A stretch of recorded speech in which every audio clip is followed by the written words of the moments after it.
What's going on, everybody? Welcome to the channel and welcome to my review series of Final Destination leading up to Final Destination Bloodlines. This is a series that I have been really excited to talk about for the past couple of years because I'm a big fan of this franchise. So with that out of the way, let's go ahead and get started talking about the film that started all the trauma.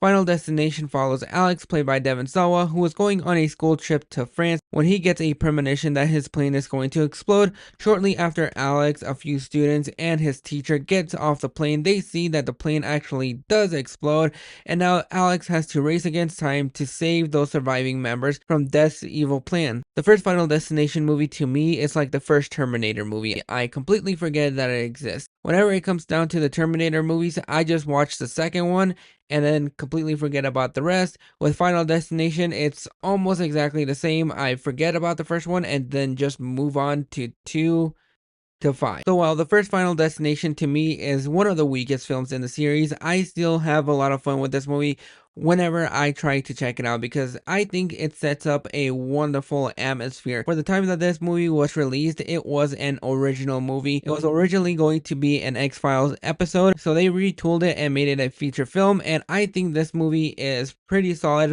for what it is and what it was trying to do. It's not trying to be Shakespeare by any stretch of the imagination, but I do like the creativity that they have with this movie. When it comes down to the deaths in this movie, it is a little bit more tamer than the future installments. You kind of forget that this is a gory franchise, and what I think makes this movie feel like the black sheep of the family is the fact that it just relies more on the creepy atmosphere that we have going on, with Alex trying to figure out what's going on, trying to see if he's able to prevent anybody else's death, and just the way that some of the death sequences in this movie happen, I think 25 years later still hold up. Even though this isn't really the goriest in the franchise, there are a lot of things in this movie that I really do appreciate them doing, especially when it came down to just having that creepy atmosphere, making you feel like you are in Alex's shoes. While some of the characters in this movie really aren't something worth writing home about, the big focus of this movie is just the relationship between Alex and Claire. I really love the chemistry between Devon Sawa and Ali Larder. I think they work together fantastically, and some of the deaths in this movie really stand out to me, and some of them really traumatized me as a kid. I have such a nostalgic feat for this movie because of the poster. I just remember walking the aisles of Hollywood Videos and just looking at the poster for some strange reason for like 5 to 10 minutes and just being amazed by it. Wondering what this movie was about, and just seeing the cool cover art. It really has a nostalgic feel to me, and even 25 years later, while I think this is one of the weakest in the franchise, it really doesn't do much for me.